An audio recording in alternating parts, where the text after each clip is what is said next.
మిగతా లేరా? అందరూ ఒకసారి దేవుని స్తోత్రం చెప్దామా? హల్లెలూయా, హల్లెలూయా గట్టిగా చెప్పాలి. ఓకే, పాస్ గారికి వందనాలు, పాస్ గారి కుటుంబానికి కూడా వందనాలు. మీ అందరికీ కూడా నా శుభములు తెలియజేస్తా ఉన్నాను. మీరు మమ్మల్ని ప్రేమించి ఆహ్వానించిన విధానం బట్టి వందనాలు. దీనికి కారకులు మా అన్న సీనియర్ బాబురావు గారు, వారి ద్వారా పాస్ గారు నన్ను కనెక్ట్ అవ్వడం జరిగింది. ఎక్కువ బుక్స్ గురించి మాస్టర్ చాలా విషయాలు చెప్పారు. మరలా నేను అదంతా కూడా చెప్పను, కానీ విశ్వాస వీరుడు అనే ఆ బుక్ చూడండి. దాంట్లో 10 మిషనరీ స్టోరీస్ ఉంటాయి. ఆ స్టోరీస్ చదివి చాలా మంది ఈరోజు మారుమూల ప్రాంతాల్లో మిషనరీస్గా పనిచేస్తూ ఉన్నారు. వారి యొక్క సవాలుతో కూడినటువంటి ఆ సందేశాలు విని వారి యొక్క జీవితాన్ని వారు ప్రభావితం చేసినటువంటి పుస్తకాలు అవి మన ఇంట్లో ఉండడం ఆశీర్వాదమే. సేమ్ టైం దానికంటే కూడా వాటిని ధ్యానిస్తే, చదివితే మరింత ఆశీర్వాదం. కారణం ఏంటంటే దేవుడు మనందరికీ కూడా చెప్పింది, మీరు సర్వలోకములకు వెళ్ళి సర్వ సృష్టికి సువార్తను ప్రకటించండి. ఇది కేవలం ఒక సంఘ కాపరదో, ఒక ఎవాంజలిస్టో, మిషనరీలో కాదు, కానీ రక్షణ పొందినటువంటి ప్రతి ఒక్కరేగా ఏదైనా ఒక మంచి విషయం ఉందనుకోండి, 10 మందికి మనం చెప్తాం, ఖచ్చితంగా చెప్తాం. ఎక్కువ మంది ఆడపిల్లలు ఉంటారు కదా, ఒక శారీ కొన్నాం లేదంటే ఒక డ్రెస్ కొన్నాం, నువ్వు మెటీరియల్ కొన్నాం, ఏం చేస్తాం మనం? అడిగినా అడగకపోయినా ఏం చేస్తాం? అడిగినా అడగకపోయినా ఆ పక్క ఈ పక్క చూపిస్తే కానీ మనకు సాటిస్ఫాక్షన్ ఉండదు. ఇది కరెక్టే కదా? అవునే కదా? So after all a sari or a dress, but రక్షకుడు మనం కలిగి ఉన్నాం. ఈ సర్వ సృష్టిని సృజించినటువంటి ప్రభువును మనం కలిగి ఉన్నాం. ఆ రక్షణ ఆనందాన్ని పొందుతున్నటువంటి నీవు నేను కూడా ఆయన గురించి మరొకరికి పరిచయం చేయట్లేదు అంటే నిజంగా మన జీవితంలో ఆయన లేడు. జస్ట్ వీఆర్ ఒక భ్రమలో ఉన్నాం మేము. మనం నేను యేసుని కలిగి ఉన్నాను అనే భ్రమలో ఉన్నాం. ఆ నిజానికి మనం కలిగి లేము. ఆ విషయంలో మనం పరీక్ష చేసుకుందాం. కారణం ఏంటంటే దినములు చెడ్డవి కనుక సమయమును ఓనివ్వక సద్వినియోగం చేసుకోవాలంటే ఏం చేయాలి? వాక్యాన్ని జాగ్రత్తగా ధ్యానించాలి. అంత మాత్రమే కాకుండా వాక్య ప్రకారంగా మన జీవితాన్ని మలచుకోవాలి. ఈ సృష్టినంతటిని మాట చేత సృజించినటువంటి ప్రభు మానవులు మాత్రం ఎలా చేశారైనా తన చేతులతో తన రూపంలో చేసుకుంటాడు, తన స్వారూప్యంలోనికి. సో ఇప్పుడు మనం ఆత్మీయంగా దినదినము ఎలా ఉండాలంటే ఆయన స్వారూప్యంలోనికి వెళ్ళడానికి, ఆయన స్వారూప్యంలోనికి మలచబడడానికి మనం ప్రయత్నం చేస్తూ ఉండాలి. It's not an instant. అది ఒక రోజులో జరిగే కార్యం కాదు.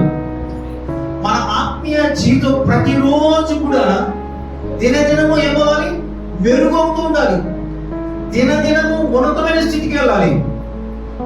దినదినము వృద్ధిలోకి రావాలి. దినదినమే కాదు, ప్రతి క్షణము కూడా మన జీవితంలో పశ్చాత్తాపము, మారు మనస్సు అనేది ఉండాలి. అలా లేకుండా ఒకసారి నేను ఎప్పుడో 10 సంవత్సరం డేట్ ఆ దినాన్ని నేను బాప్తిసం పొందాను అనుకుంటే మనం పొరపాటు పడుతున్నట్టే. అయితే we are human beings, we have more weaknesses. చాలా బలహీనతలు ఉంటాయి మనకి. ప్రతి బలహీనతలో మనం దేవునికి వ్యతిరేకమైన కార్యాలు మనం చేస్తూ ఉంటాం. కనుక మనల్ని బలపరిచే దేవుడు మనకు సమీపంగా ఉంటూ ఉన్నప్పుడు ఆయన సముఖములో ఆయన యొక్క సహాయముతో, ఆయన జ్ఞానముతో మన జీవితాలు ఏం చేయాలి? మలచుకోవాలి. సో ఇప్పుడు మన జీవితంలో మనకున్నటువంటి పాపాన్ని, శాపాన్ని, అపరాధాన్ని, వీటన్నింటినీ కూడా విడిచిపెట్టాలి మనం. ఫస్ట్ ఆఫ్ ఆల్ అవి విడిచిపెట్టకుండా మనం ఆయనలో ఎదగలేదు, మనం ఫలించలేదు. మనందరూ కూడా తెలుసు అంజూరపు జీవితం ప్రభు వారు ఏం చేశారు? ఏం చేశారు? ఎందుకు క్షమించాల్సి వచ్చింది? అసలు అక్కడే మనం ఒక మాట చూస్తూ ఉంటాం, అది అంజూరపు కాయకు ఇచ్చే సమయము కాదు, అది ఆ కాలం కాదు. ఈమెందు ఆయన శపించారు. ఇంకా మనం చూస్తే కోటమరిగా ప్రభు వారు ఏం చేస్తూ ఉంటారంటే, ఏం చేస్తున్నారు ఆయన?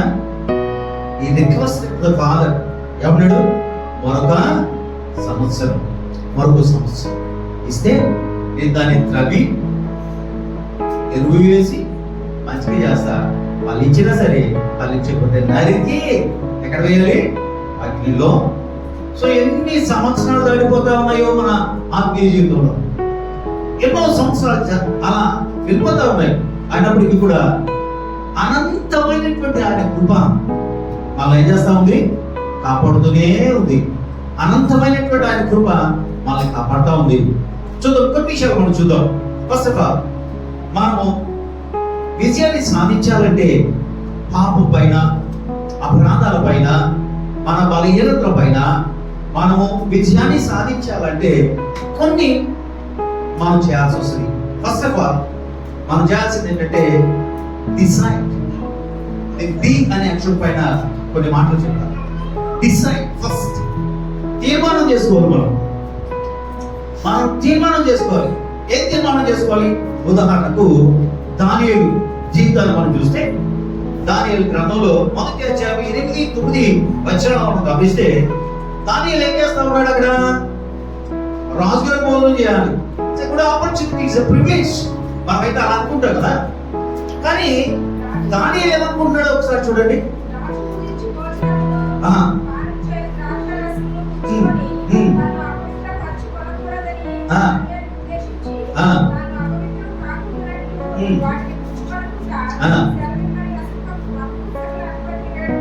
ఓకే, చాలా అక్కడ మనం చూసినట్లయితే దానియేలు ఒక తీర్మానాన్ని చేసుకున్నాడు. ఈ డిసైడెడ్ మన జీవితంలో కూడా మనం ఏం చేయాలి?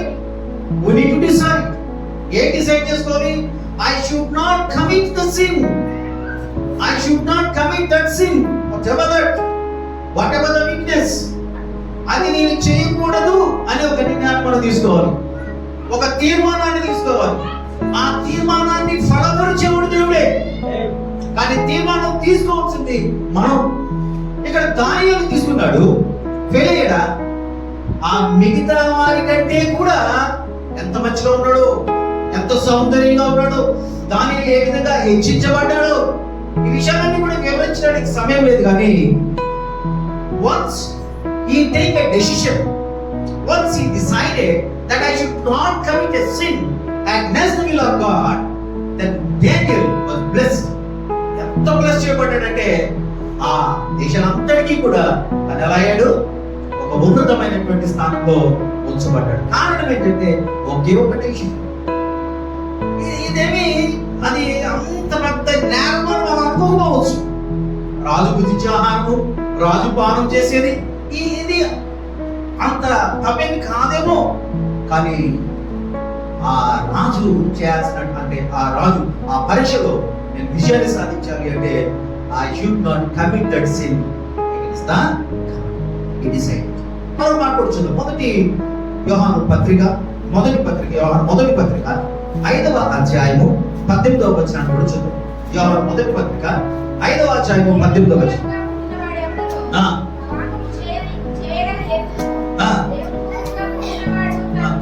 తను భద్రము చేసుకొను గనుక దుష్టుడు వాని ముట్టడు.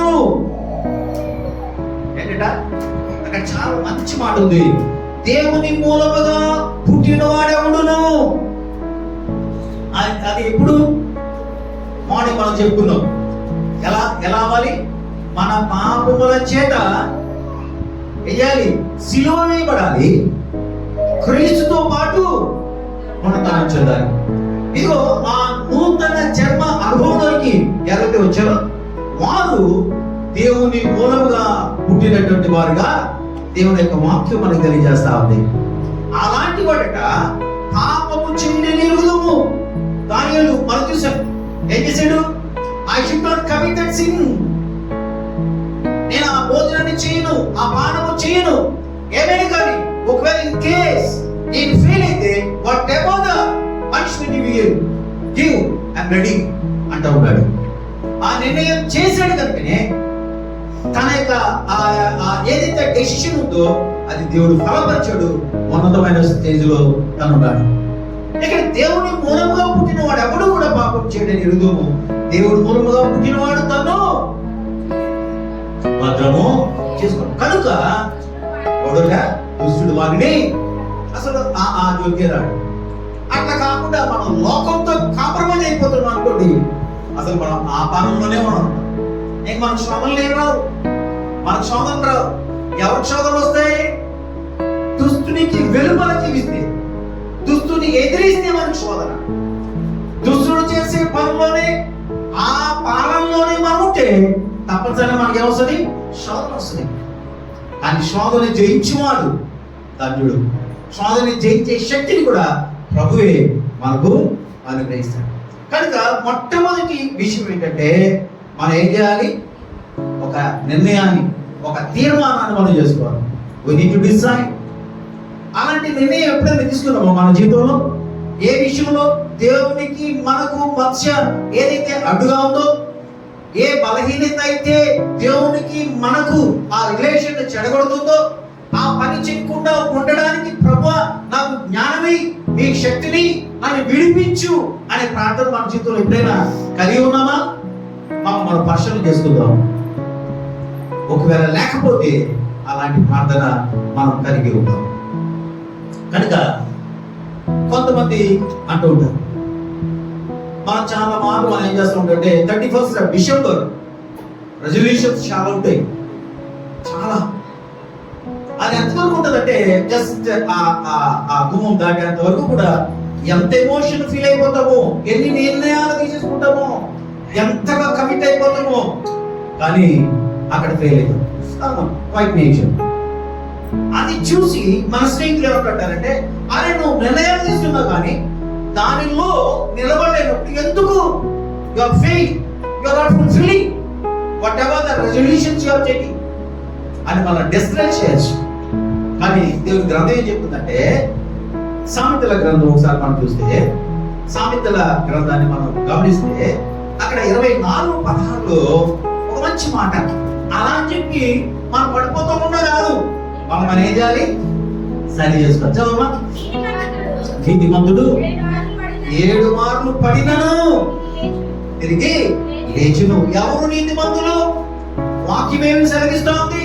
నీతిమంతుడు లేడు, ఒకడును లేడు. మరి నీతిమంతుడు అన్నా, మరి నీతిమంతుడు ఎవరు? If you connect with God, if you have a personal relationship with God, ఆయన ఏం చేస్తాడు తెలుసా? మనల్ని నీతిమంతుడుగా ఆయన తీర్చి ఎత్తుతాడు. కనుక నీతిమంతులు అలాంటి పనులు చేయరు. ఇంకో మాట ఏమిటంటే, ఒకవేళ మనం పడిపోవచ్చు కానీ మనము తిరిగి లేవడానికి, సరి చేసుకోవడానికి దేవుడు మనకి అవకాశాన్ని ఇచ్చాడు. ఆ తర్వాత మరొక మాట కూడా ఉంది. అది ఎవరు అంటే దుష్టులు, ద వికెడ్ పీపుల్. ఏమంటున్నాడు చూడండి, భక్తులు ఏమైపోతారట? వాళ్ళ భక్తుడు ఈరోజు భక్తుంది కానీ ఏమలేదు, భయం లేదు. దేవుడు అంటే అలసైపోయింది అందరికీ కూడా. మన దేవుడే, మన దేవుడే. చిన్నప్పటి నుంచి దాంట్లో ఉన్నాం, భక్తి కానీ భయము. భక్తుల యొక్క జీవితంలో మనం గమనిస్తే వారు ఏం కలిగి ఉన్నారు తెలుసా? భయభక్తులు కలిగి ఉన్నారు. దేవుడు భక్తి ఉండాలి, సేమ్ ఉండాలి, భయం ఉండాలి. మన దేవుడు పరిశుద్ధుడు, పౌరుషము కలిగినటువంటి దేవుడు, రోషము కలిగినటువంటి దేవుడు. ఒకవేళ ఆయన కరుణా సంపన్నుడు అని అనుకుంటున్నామేమో, ఆయన కరుణ గల దేవుడే. But at the same time ఆ యాకోబు పత్రికలో మనం చూస్తూ ఉంటాం, న్యాయాధిపతిగా రానై ఉన్నాడు, న్యాయాధిపతిగా రానై ఉన్నాడు. ఆ న్యాయాధిపతి వాకిట నిలిచి ఉన్నాడు అనే మాట మనం అక్కడ చూస్తాము. న్యాయాధిపతి ఎక్కడ ఉన్నాడట? వాకిట నిలిచి ఉన్నాడు. ఏంటి చేయడానికి? నువ్వు మంచి చేస్తే మంచి ఇవ్వడానికి, నువ్వు చెడు చేస్తే చెడుగా. అంటే నువ్వు ఏది విత్తుతావో అదే, ఏది చేస్తామో దానికి తగినటువంటి ఫలితాన్ని మనం పొందుతాం. వేతనం తప్పనిసరి. At the same time his coming also decided. అది ఏ రోజు మనకు తెలియదు కానీ ఆయన వస్తాడు, ఆయన తీర్పు తీరుస్తాడు. కనుక మనం ఏం చేయాలి? మనం సరి చేసుకుంటూ సరి చూసుకోవాల్సినటువంటి బాధ్యత మనందరి పైన వాక్యం సెలవిస్తా ఉంది. ఇర్మియా గ్రంథంలో మనం మాట చూస్తూ ఉంటాం. ఏమంటాడంటే మనం ఏం చేయాలట? సరి చేసుకోవాలి, సరి చూసుకోవాలి. వాక్యం వచ్చేంత మనం సరి చేసుకోవాలి. వాక్యమే మనం సరి చేసింది. ఆ వాక్యమే ఏమంటుందంటే 23, 29లో ఒక మాట ఉంది. ఏమని? ఆ మాట అగ్ని వంటిది కాదా, పంటను బద్దలు చేయు శుద్ధి వంటిది కాదా అని ఒకసారి ఉంటే, మరొక మాట మనం చూస్తే రిఫరెన్స్ నేను చెప్తాను. ఏమంటాడంటే చూడండి, 7వ అధ్యాయము, ఇర్మియా గ్రంథము 7వ అధ్యాయము 3వ వచనం చివరి మాట గమనిస్తే, 3వ వచనం చివరి మాట మనం గమనిస్తే ఏముంది అక్కడ? ఏముంది అక్కడ?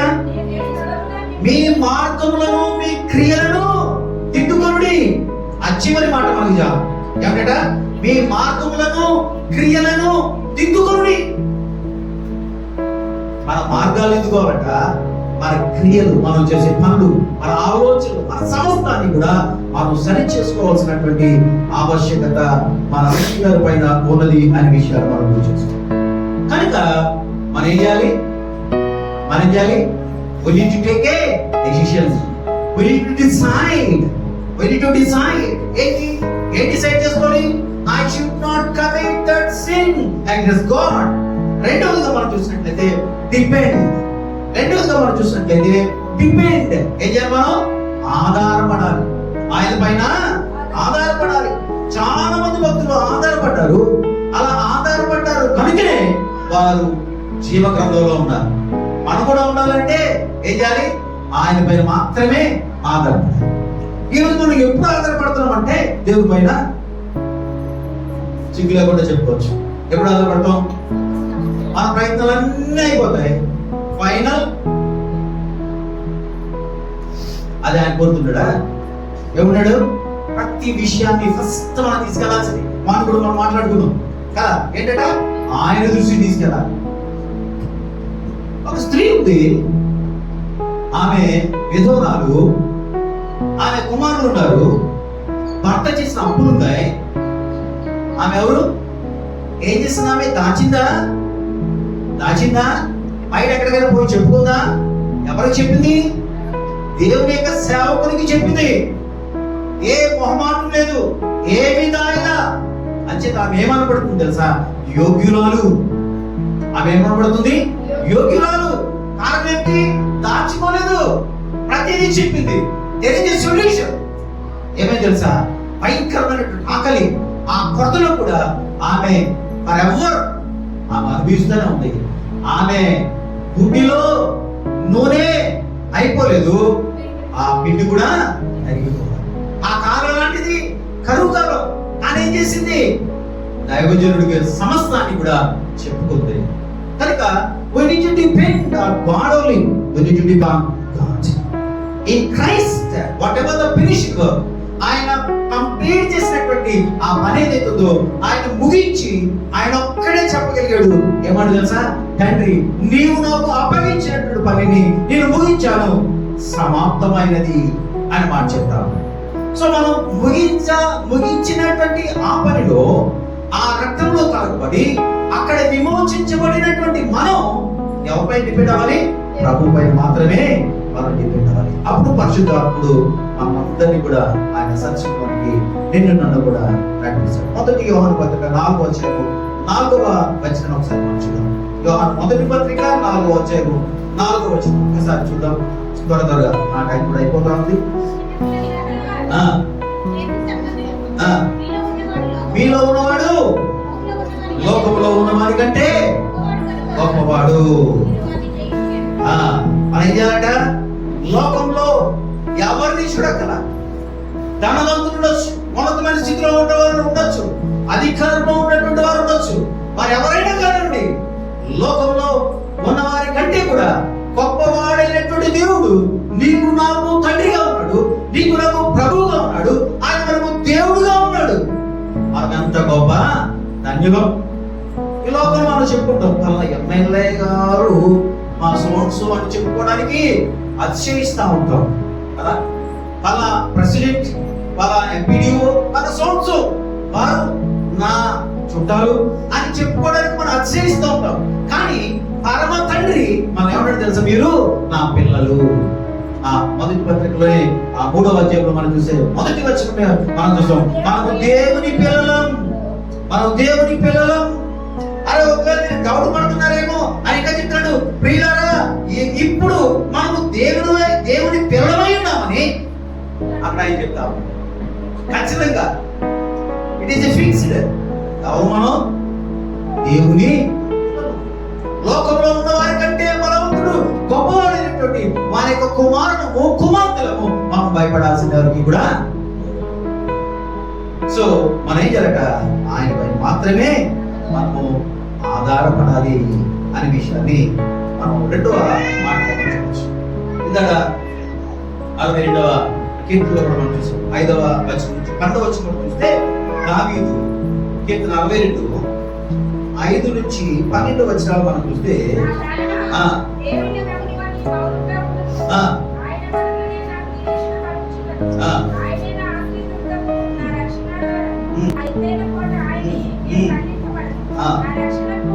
ఆ మహిమకు దేవుడే ఆధారం, దేవుడి అంతే ఉన్నది. ఇంకా నమ్మిక ఇచ్చింది దేవుడు మనకు ఆశ్రయం. ఇంకా